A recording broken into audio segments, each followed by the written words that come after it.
This is CBC Here and Now. Very aggressive. You know, this wasn't just a minor bullying incident on a school bus. It was very aggressive and very serious. Assaulted on the school bus. West Coast parents say their young daughter was the target. Tonight, they are speaking out. Good evening, I'm Debbie Cooper. And I'm Anthony Germain. Family members in Western Newfoundland say the English school district isn't doing enough in the wake of alleged sexual assaults aboard their child's school bus. They say their 8-year-old daughter is the victim and the alleged perpetrator, a teenage boy. That boy now faces charges for alleged assaults on 2 victims.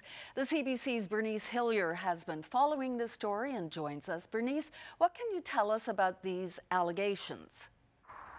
Debbie, these allegations are serious, and as you say, they have led to charges. A teenage boy has been charged with 3 counts of sexual assault against 2 separate victims. I spoke with the family of one of the alleged victims. And how did these sexual assaults, alleged sexual assaults, actually come to light? Well, parents of the alleged victims say their 8-year-old daughter disclosed the assaults last June, this past June of 2018, but she says the incidents happened in the fall of 2017 on board her school bus. And she disclosed by explaining, not using words like grown-ups would perhaps, of sexual assault or inappropriate touching, but by pointing to her body parts, she indicated what had been done to her. It was forceful, and it was under her clothes, and it was in her pants under her underwear, so it was very aggressive. You know, this wasn't just a minor bullying incident on a school bus. It was very aggressive and very serious. So Bernice, what did the family do after they found out about the alleged sexual assaults? Well, they reported the assaults to the police, to the RCMP, and to their school, their child's school. And they were initially very pleased with the response from the school. The boy who was alleged to have been responsible for the assaults was removed from the classroom, removed from the school, in fact, and the girl no longer gets the school bus to school. So they felt very confident, first of all, that the school was being responsive to their concerns. So Bernice, you say initially the parents were satisfied, so what changed? Well, the school bus, safety issue was what was top of mind for the parents. They wanted some changes made on the school bus, not only to ensure the safety of their daughter, but of all students. They wondered why cameras couldn't be on a school bus. They wondered why volunteer or paid bus monitors couldn't be on the school bus to help supervise the children when the bus driver is looking straight ahead of him and concentrating on the road. And they also said they felt there should have been a notice sent home to the larger school community that an alleged incident had occurred on board a school bus. Parents should be aware that this happened. Parents should be aware that, you know, their child is not being monitored the way that they should be when they enter that school bus.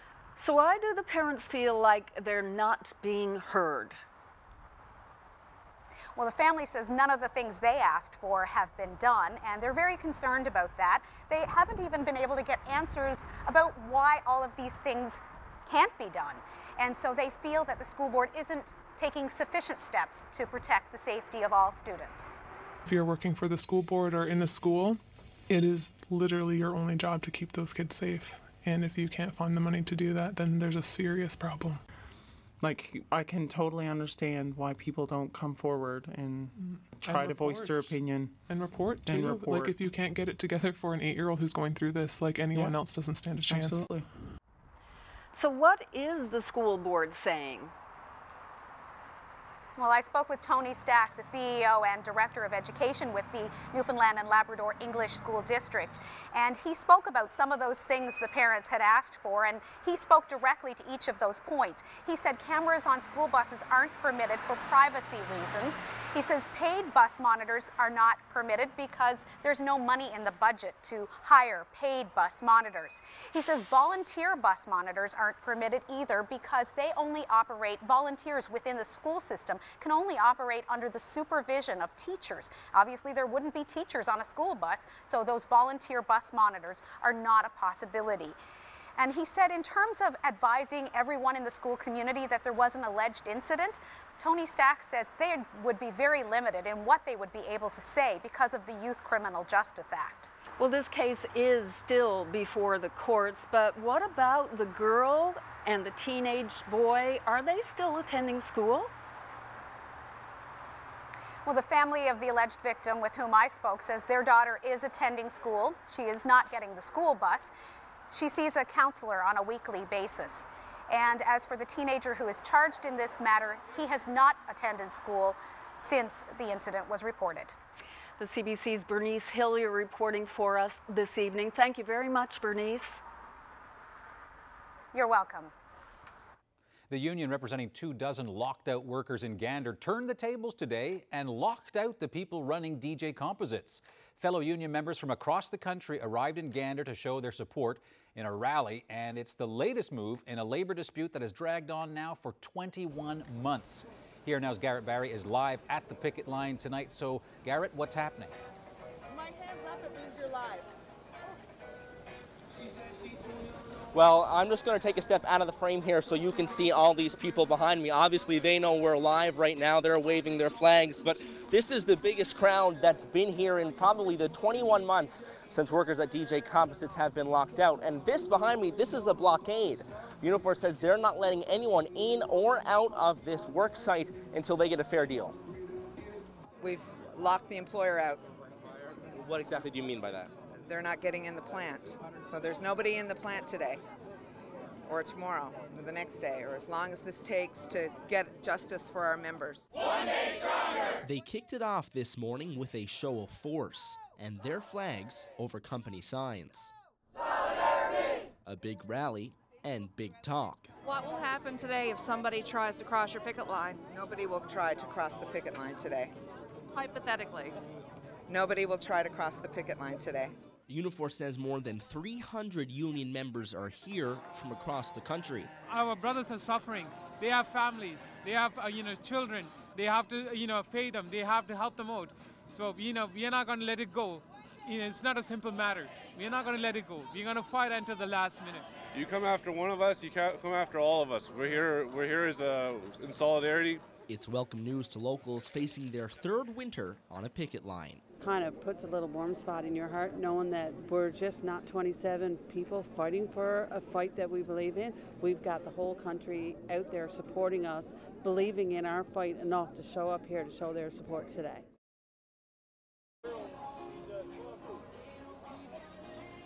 Now, union officials say this is not a one-day event. This isn't a one-day blockade, and they're not going home anytime soon.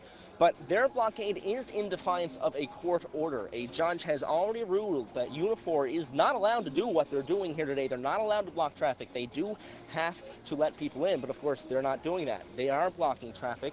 They're basically breaking the rules and daring the company to respond. Reporting live for Here Now, I'm Garrett Barry in Gander. That's Garrett blurry, but at the scene of the story, and there's a reaction from the provincial government about this story. Despite repeated calls for the province to step in and potentially end the dispute, Labour Minister Al Hawkins says, well, that won't be happening. He says the government is going to remain neutral, but he encourages the union to take it up with the Labour Relations Board if it believes the company is still bargaining in bad faith, and perhaps it could seek binding arbitration. In the meantime, there were union rallies involving federal government employees in St. John's and Corner Brook this morning. Their union wants to kickstart contract negotiations and raise awareness of the financial hardships the broken federal pay system has caused. Here Now's Mark Quinn has that story. This is what greeted people arriving to start work at federal fisheries offices in St. John's this morning. Public Service Alliance workers slowing traffic to get word out that they're not happy with the federal government. First, they say the Phoenix pay system that's been broken for 2 years must be fixed. Underpaid, overpaid, or not paid at all in many instances, and this has created enormous stress and financial burden on our members. Union leaders say the pay system debacle is taking a heavy toll on workers like these. There are members out there that are struggling to pay their mortgages, make their vehicle payments, put food on their table for their families. We've even had members who've had to declare bankruptcy because of this pay fiasco. Their collective agreement expired a year ago, so with this rally, they're also trying to put pressure on the federal government to negotiate a new contract. We want to negotiate some fair wages for our members. And another major issue for our membership is temporary work and contracting out of work. The union says it expects to head back to the bargaining table soon, but it isn't ruling out more job action. Absolutely. We'll continue to raise awareness and put pressure on this employer to negotiate a fair collective agreement. Exactly how they'll do that, well, they aren't talking publicly about that right now. Mark Quinn, CBC News, St. John's. A few members of the Wiggles played a bar show last night, and it was a big hit. I have 3 kids, and we've grown up on the Wiggles, and these guys are awesome. We've got the footage, and that story is coming up.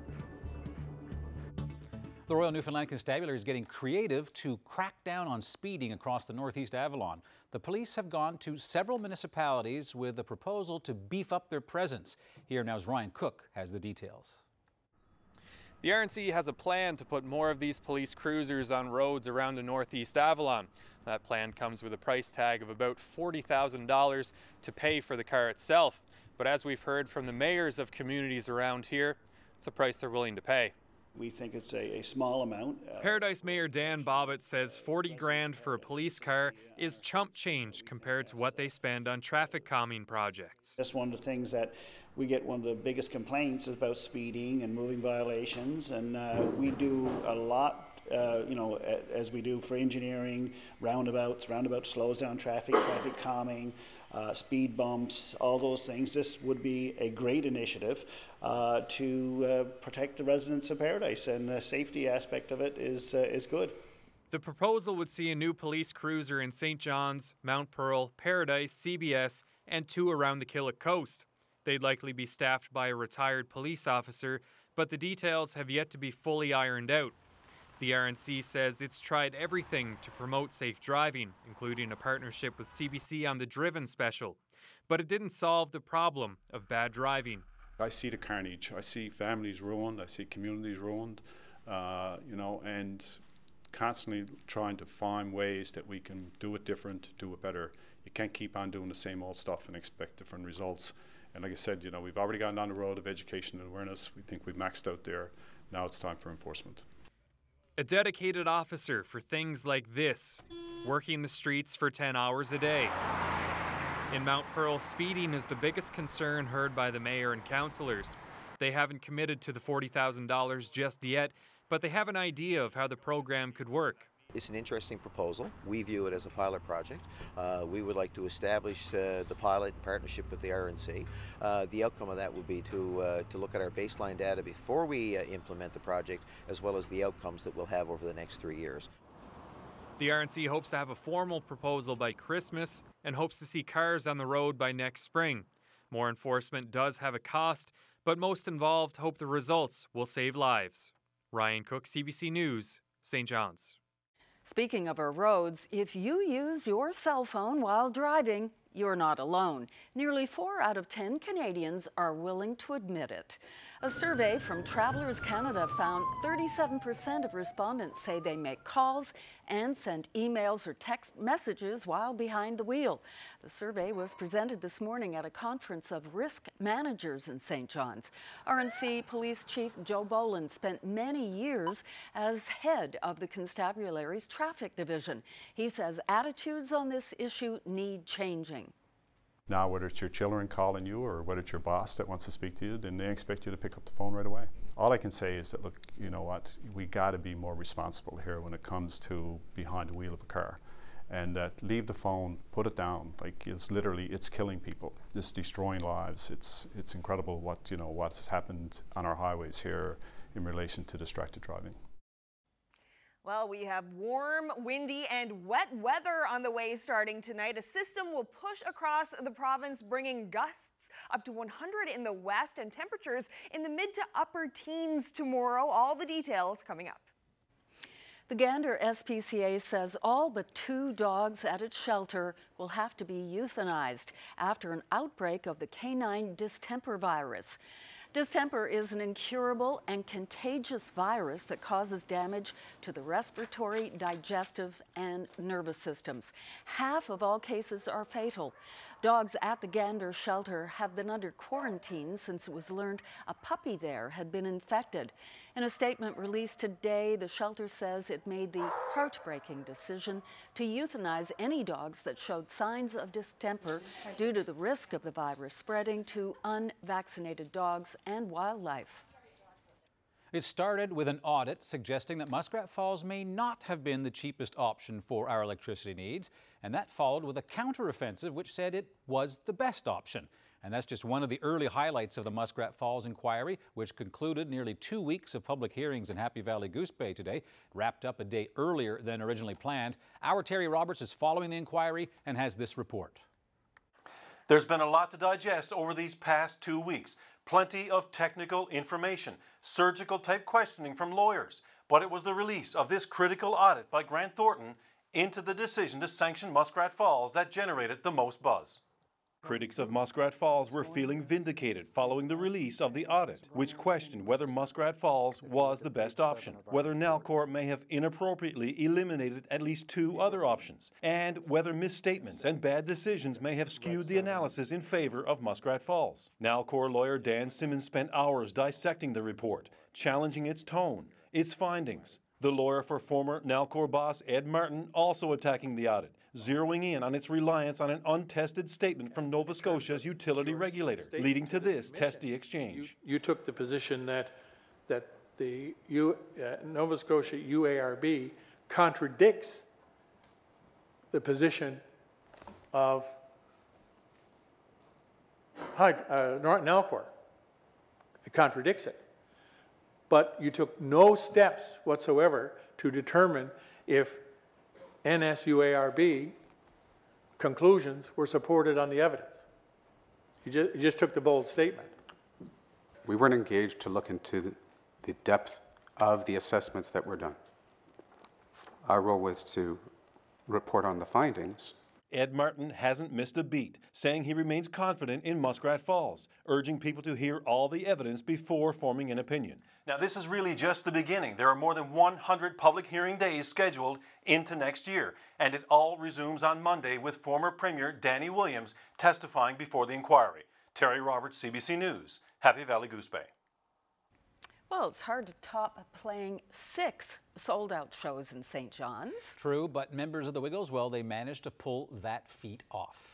Get cranky without your silk hanky. You better steer clear of the squidging and ground. Last night, the successful children's band from Australia showcased their side project on George Street. And fans packed the bar, eager to see a more mature kind of show, and they did not leave disappointed. Here now's Jeremy Eaton has that story. What do you want, boys? The reception, the same. The audience and venue, vastly different. Sippy cups gave way to sipping beers last night at the Rock House on George Street. It's folk heaven. It's music heaven. It's incredible energy in Newfoundland. I can't really say it properly, but Newfoundland. And it's a musical place. It's enchanting. Inch by inch, row by row. One of the biggest bands in the world premiered a different side. Gone were the color-coordinated Wiggle shirts, though they were dressed to impress. This, the first public performance of the Unusual Commoners. Everyone knew the words to Fields of Athenry. That blew my mind. Everyone singing the ballads, everyone singing along. It's the best time ever.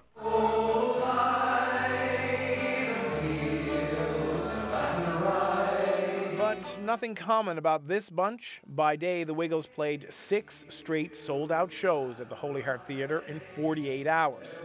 Some parents went to both. Well, I was little when they started to come out, so ever since I was little, really, and then my sisters watched them, and now my daughter watches them, and we were at the concert last night, so it's an awesome show. I love it so much. It's even better than last night. I asked them to play Row, Row, Row Your Boat, but they're not doing it tonight. But you know what? Yeah, fantastic night. These guys are awesome.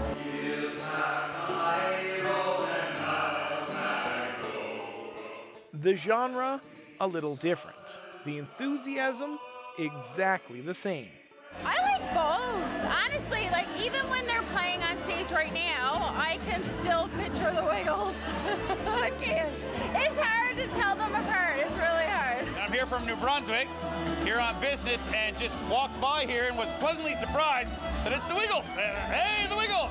I have 3 kids, and we've grown up on the Wiggles, and these guys are awesome. It's just fantastic to see them in a different kind of element altogether, right? So this is the best night ever. I thought it was Bon Jovi, but it's not. It's the Wiggles.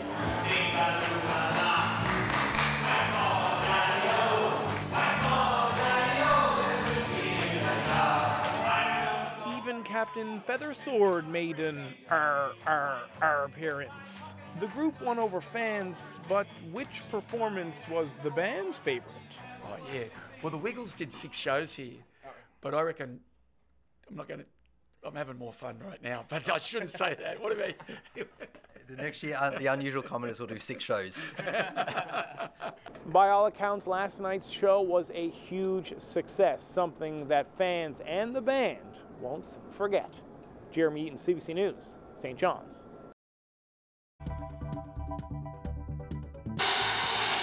All right, so here I am at a St. John's filling station trying to get some water. The city says there could be a $30 water tax. Is that the going price for manganese these days? I'm going to talk to Mayor Danny Breen about taxes and maybe changing the number of councillors in the city. Stay tuned.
Welcome back to Here and Now. Now, I'm one of the people in St. John's who has to get the water filled up at these water filling stations. As you know, there's been an issue. Mayor Danny Breen joins me now to talk about some municipal issues. Thank you for dropping by. Anthony, thank you. All right, city is thinking about a $30 water tax. If I have to come here to get this stuff, why would you even think of charging me a water tax? Well, the cost of operating the water system is rising, and the $30 increase is needed to cover those costs of the water treatment plants. Can you give me a manganese update? Is it getting better? Manganese, I don't want to be doing this all winter. It naturally lowered, and then we've made some changes after consultation with the consultants. We've made some changes to the filtration system, which has lowered it again.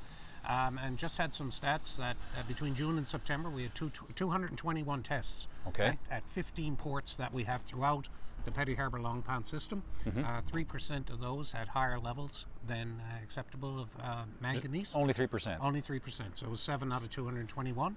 And that was attributable to different disturbances in the system, such as water main breaks, water main flushing. So it might be getting better. Yes, it is, but we don't want it to repeat. So we'll be continuing on with the testing. We'll be continuing with the treatment, the additional treatment, and we will be cleaning the pipes. Okay, so that's the water, and you mentioned the water tax. I think the big tax that people and viewers are most interested in is the mill rate. Are we looking at a mill rate going up by somewhere between 5 and 8%? Yeah, well, the mill rate will be adjustable. What's interesting and what you have to remember is that you will have a new property assessment. So there's 40,000 residential properties. All will have a new assessment come 2019. So the reason why the mill rate has to be adjusted upwards is because we have a $6 million reduction we're projecting in property tax revenue. Right. So that's due to the lower assessments. The lower assessments the last time they were assessed. This time. But still, 5 to 8%, that's more than inflation. Why does it have to be so high? But what will happen is you will have your new assessment. If your new assessment has actually gone down, then you will have a property tax decrease.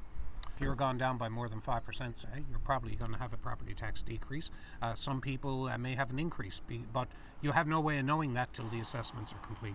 Okay, last topic, and that is the fabric of council. Something happened today. You're actually taking a look at maybe reducing the number of people in council, the number of positions? Yeah, as part of program review in 2016, it was recommended that we look at the number of councillors. This has nothing to do with Mr. Ford. No. Right? No. There's no Toronto scenario here. This is not here. Toronto. This is something that we're doing ourselves. We want to go out and have a look. While we're looking at some other things with the Election Act, we want to be able to look at the composition of council, the mixture of ward councillors, at-large councillors, and look at those positions and do a jurisdictional scan across the country and have some public consultation so they come back with recommendations to council. Okay, is the thinking if you could reduce the number of councillors, whether it's councillors at large or certain ward councillors, that you could save some money? I mean, you could go to a full ward system.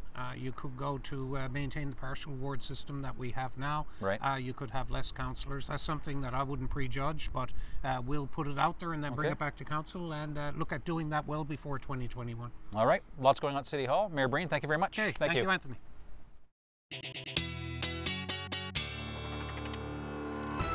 It was a pretty nice day. It was really nice, yeah. St. John's area for talking with the mayor. That's why I forced him to do the interview outside. You didn't even have a coat on. No, it was nice. Yeah, really 13 degrees in St. John's today, and it felt a little bit warmer with the sunshine too, right? It certainly did.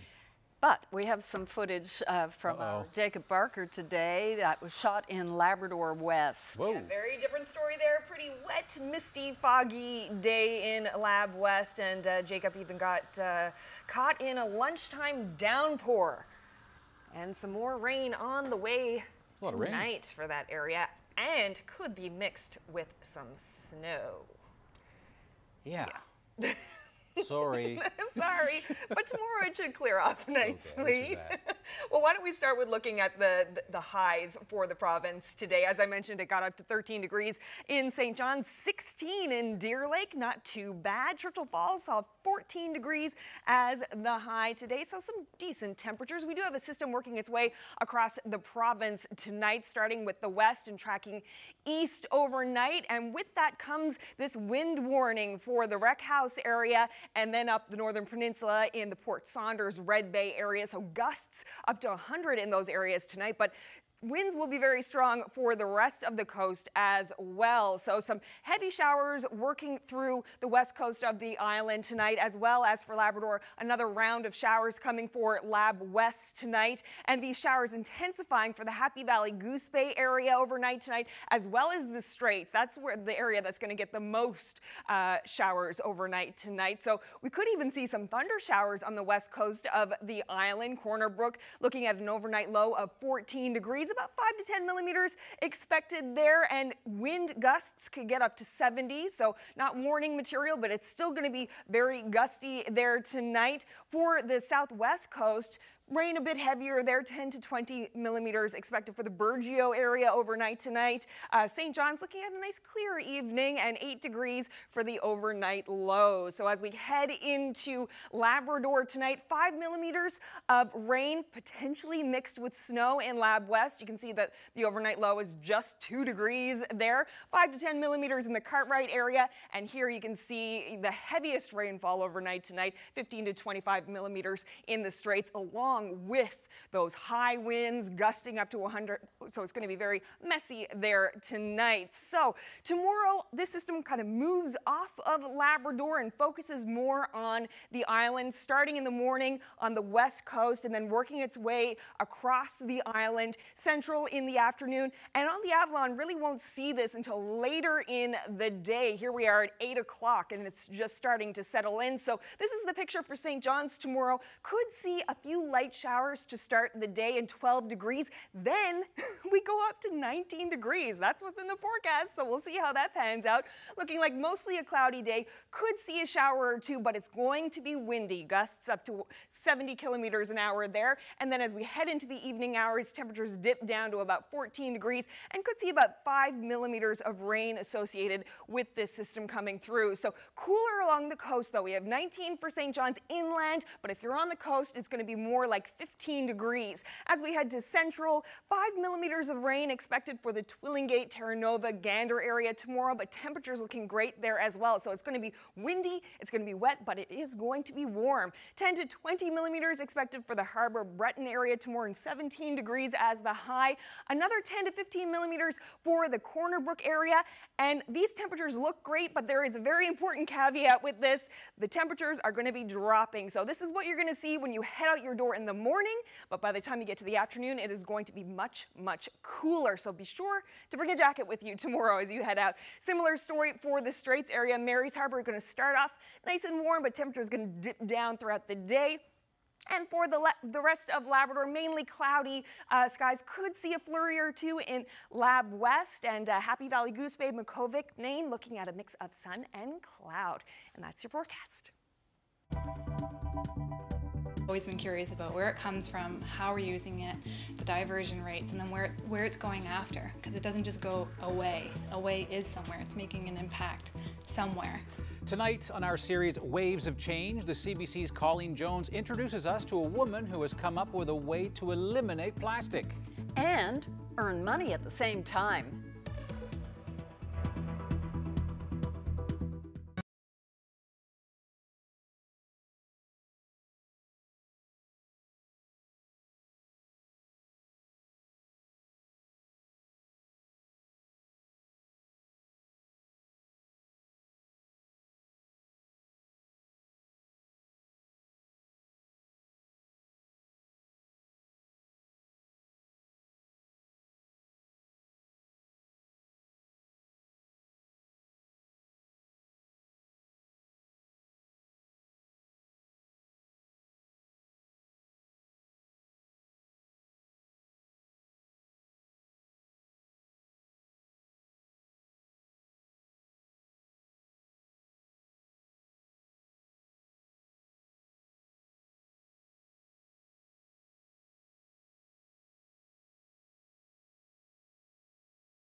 And welcome back, everyone. It's time now to return to our ongoing series, Waves of Change.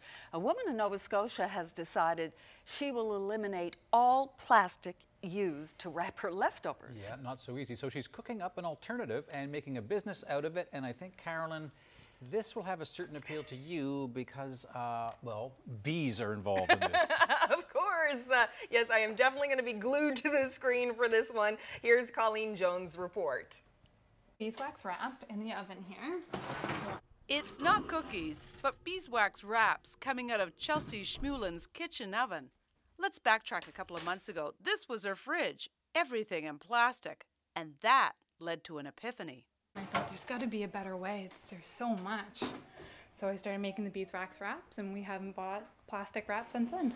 Her reusable beeswax wraps have become her alternative to plastic. She started making them for her family and friends. Now it's a small business, hive to home.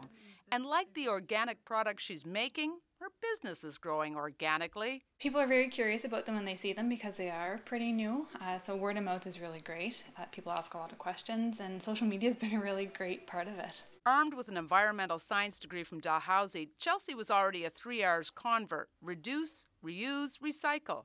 And my passion is waste. So I've always been curious about where it comes from, how we're using it, the diversion rates, and then where it's going after. Because it doesn't just go away. Away is somewhere. It's making an impact somewhere. Once she cuts and washes the cloth, the process begins. Using jojoba oil and locally sourced beeswax, she bakes it in her oven. Pasta in here, the bowl just it sticks around it. In here. This is a sandwich. Okay. So instead of the warmth of your hands allows for a good seal. A simple wash-off gets it ready for the next use. She's eliminated the need for plastic. I like it because I'm able to have that conversation around plastic wrap. Plastic's really big. It's a big conversation right now. And she's doing her part to keep that conversation going and be part of the solution. Colleen Jones, CBC News, Lower Sackville. That's really interesting. Yeah, I think Carolyn has a new hobby that's going to be starting any day now. Hive to home too. There you go.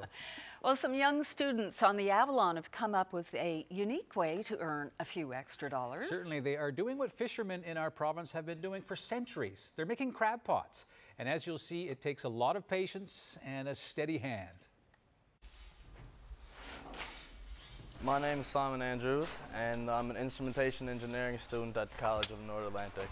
Well, I make $4 a pot, and I can make about 15 a day, so usually I make about $300 a week. Me and Brandon, we were working down there together. We started the same day, and we started off with filling our needles. From there, I guess, it progressed on. We started off with whelk pots, and we learned how to actually get the roping and a lot of the techniques and knots down. You just got to be kind of picky with it and kind of make sure you're not letting anything come too loose or too slack. My name is Brandon, and I go to Carboneer campus for Kona. Today I'll be planning on making 10 to 15. It took us about a month or two to get used to all the knots and stuff, and then Uncle Barn said you can start on the crab pots. After I'm done this year's semester in Kona, I'm planning on going to Marine Institute and doing naval architecture. My name is Byron Petton, of course from Portagrave, and I'm the guy who looks after the operation overall on a day-to-day basis, keeping everything in focus and trying to keep things running smoothly as possible. This time of year we have 4 or 5 students on, and try to keep them occupied, try to keep them motivated sometimes. And I've been always probably behind young people, but be able to get some students that is coming to work, got as motivated to work, and you know, they come and ask me if they can make some crab pots. You know, my first question is, are you experienced? And of course, most of the time, no experience whatsoever. Well, that's definitely a positive for me, because that way then we can probably, hopefully, all the years we've had in making crab pots, we can train them out to make a pot that's going to last. And of course the hen ewes are the fishermen. Hopefully they'll be happy, satisfied with the workmanship, which is very important. My name is Caleb Andrews, and I'm at my last year of school at Ascension Collegiate. I come down right after school and works until supper time. I expect to make about 10-15 and tying down the bridles to the crab pot, which holds on to the boat for when you push it down to the water. And if I don't tie it good, the crab pot will come loose and you'll lose the crab pot down the water. My name is Kyle Tetford, and I go to school down in Carbonear, first year mechanical engineering tech. I expect to make about 15 today. Well, I pay for gas and my car payments and just a little bit of spending money. It'll be 2 years in the middle of February of making crab pots.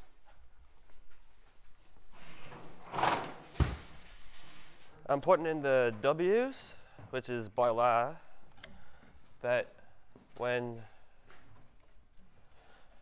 it's in the water for so long it deteriorates under the water if the pot gets lost and lets the crab go. Yeah, so I just cut a hole in the pot and sewed it back up. These pots could go anywhere actually from here on the Avalon, right on the west coast, Labrador. This year we had a new experience of sending some well pots to Nova Scotia, which was a great, it was another venture for us. So hopefully that might develop into something again, something greater. Before the pot goes out into the water, you have to put bait inside of it, and that's what these holes are for the hooks, where you can put the bait jar or squid on the ring. And once you drop the pot out into the water, it'll sink to the bottom, and the crab will climb up over the side of the mesh. That's why it's on an angle, and fall down into the cone hole.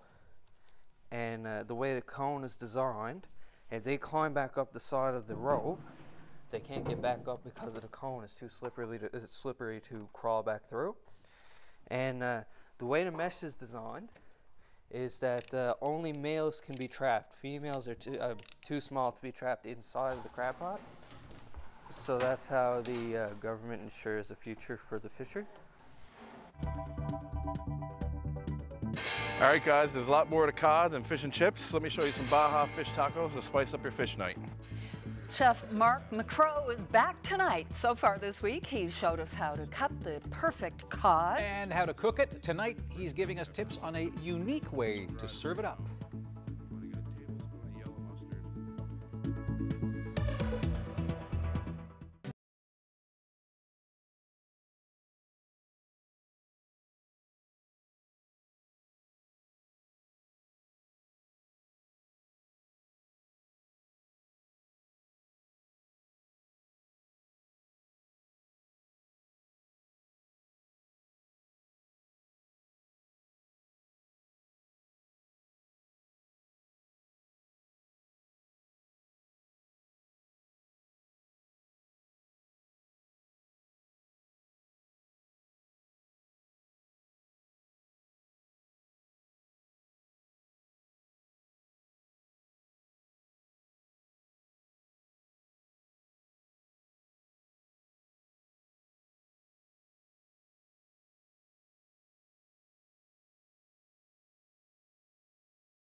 Welcome back to Here and Now.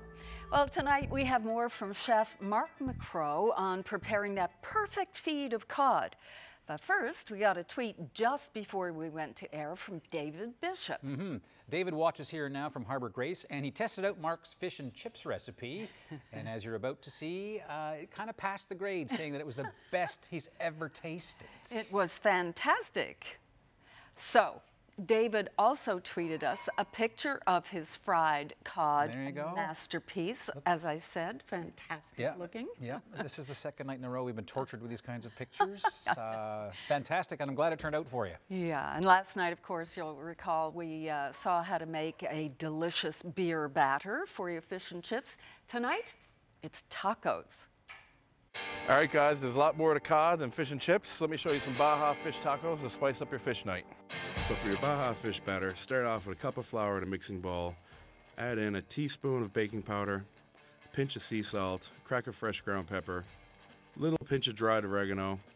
You want to get a tablespoon of yellow mustard, then a little tablespoon of chicken bouillon, and then drizzle in your favorite local beer, whisking it together until you get a nice consistency. Lime pickled onions, put these tacos over the top. So thinly slice your red onions and then top them with a little bit of lime juice. Squeeze the juice right over top with a little pinch of salt. Set them aside for about 20 minutes till you're ready to plate up the tacos. So every good taco needs a killer salsa. Here's how to make my avocado pico de gallo. Finally dice some white onion. Remove the seeds from a jalapeno just by rolling it on the board. Keep your knife flat against it. Then cut it into strips. Once you get your strips, turn them around the other way and slice them into a fine dice. Dice up one whole avocado, remove the seeds from a Roma tomato, and finally dice it just like you did the jalapeno. Get a nice bunch of cilantro, roughly chop it, stems and all. Bash up a clove of garlic, run your knife through it till it's nicely chopped. Now mix everything together in a bowl with the juice of 2 limes, pinch of salt and pepper, a little bit of Mexican hot sauce, and a couple tablespoons of extra virgin olive oil. So to jazz up your regular sour cream, thin it down with a little bit of milk, add some chipotle peppers in adobo sauce, a little bit of salt, a little bit of pepper, mix it up and set it aside for later. Now for your fish. Dredge it in seasoned flour right into your batter, shake off any excess, and slowly drop it into 320-degree oil. Finally slice some white cabbage just to give your taco some crunch. Toast your tortillas over an open flame or in a dry frying pan just till they get nice and golden brown. The fish is crispy, season it with sea salt, and build your tacos. Start by putting a little cabbage on the bottom of each tortilla, go in with your fish, a spoonful of that avocado pico de gallo right on top, a drizzle of the Chipotle Crema, top it with the lime pickled onions, a little fresh cilantro, and some of your favorite Mexican hot sauce. And those are my ultimate Baja fish tacos. So I wonder if David is going to try that recipe tonight. If you do, come and feed Debbie and Carol and I tomorrow, or give you the address and all that. It's fantastic. You can get that recipe on our website, cbc.ca/NL.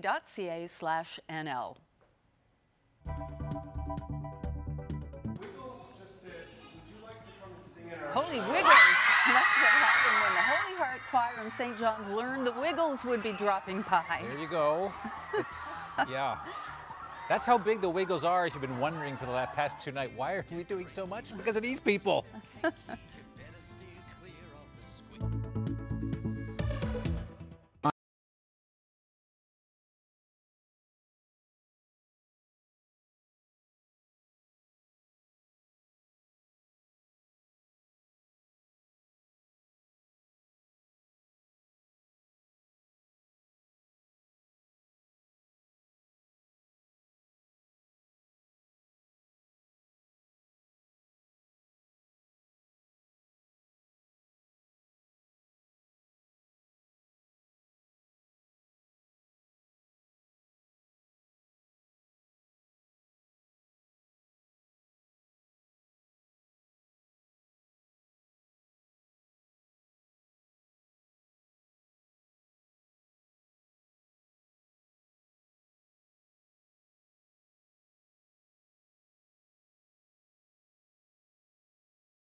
Okay, well, last night Carolyn mentioned putting away her jalapenos. Yes. I had some peppers. We didn't put them away. I think they might have got a little bit of, they'll be sauteed, I suspect. Oh. But yeah, they got a little bit of damage. Yeah, I went out and picked all of mine just in case. So no frost tonight, so don't have to worry about that this evening. But I'll put them back out. But we do have some showers for lots of the province tonight, for many parts of the province tonight. But I'm going to start with a look at current temperatures. 10 degrees in St. John's right now, 14 in Stephenville, and you can see the winds coming up from the south. Nice, warm, but very strong winds. We do have a wind warning in effect for the Port aux Basques area, the Wreck House area, up through the Straits, Port Saunders, and Red Bay. So gusts up to 100 tonight, and we're looking at about 5 millimeters of rain, potentially mixed with some snow in Lab West. 15 to 25 millimeters of rain for the Straits tonight, so that's where the most rain is going to fall, and it's also going to be very, very windy, so very messy in that area tonight. Looking at about 10 to 15 millimeters of rain for the Happy Valley Goose Bay area, and on the island, a chance of some thunder showers for the west coast, 5 to 10 millimeters, and it's still going to be really windy no matter where you are really tonight, even if you're not in the wind warning affected areas. So tomorrow, this system will start to clear out of Labrador and really kind of hit the island hard, starting in the west, the Corner Brook area, and along the southwest coast. We'll get the most of it tomorrow. Then as the day progresses, this system will work its way over to the Avalon Peninsula, but you can see really won't start seeing that in the east until later in the day. So tomorrow morning could start with a few little showers in the east, and then mostly a cloudy day, and then the potential for some showers in the evening hours, about 5 millimeters of rain expected there. But temperature high forecast now for 19 degrees for St. John's tomorrow, so we'll see how that pans out. And with a southerly wind, pretty strong, 30, with gusts up to 70 along the coast. And if you are along the coast, it won't be quite as warm as 19 degrees inland, 15 along the coast. 10 to 20 millimeters of rain expected for the Harbor Breton area tomorrow. 5 millimeters for central areas, but temperatures looking great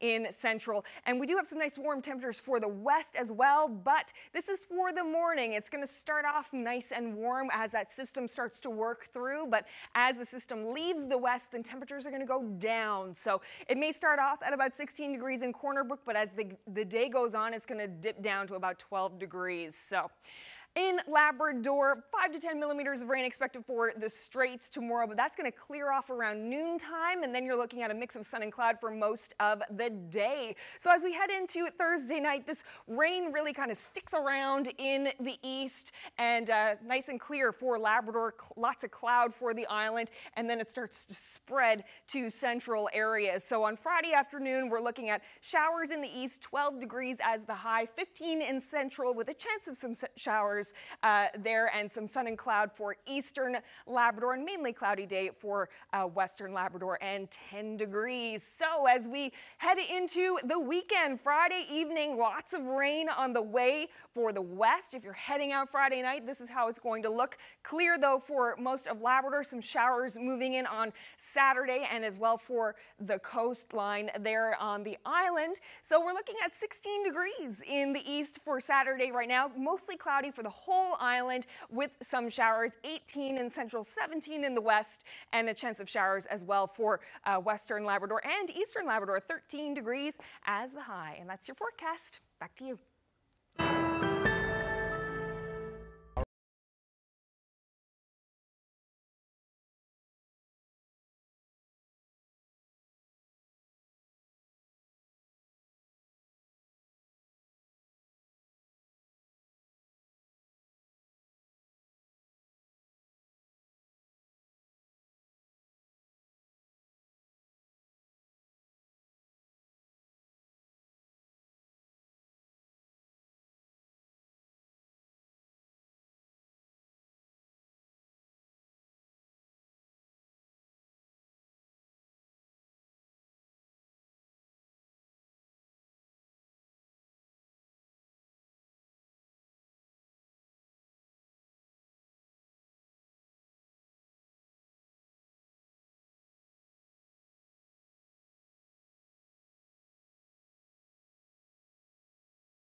Welcome back one final time, and we didn't get a sneak peek at today's picture of the day, so here it is. Have a look. Isn't this beautiful? Oh, it is beautiful. Look how flat, calm the reflection of those clouds. And the beautiful mist. This shot was taken in between Tours Cove and La Manche Park pond there.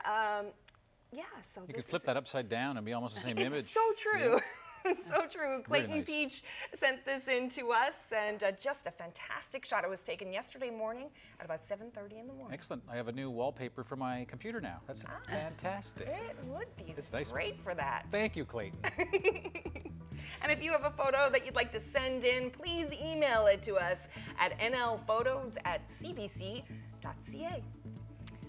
That's just about it for us. Just we'll probably go and look up that recipe that we highlighted earlier tonight.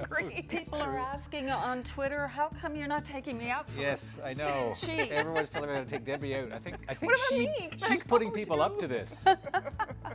We'll talk about it, but thanks for giving us the idea. We'll work on Anthony. Thanks for being with us, everyone. Have a great night. Good night. See ya.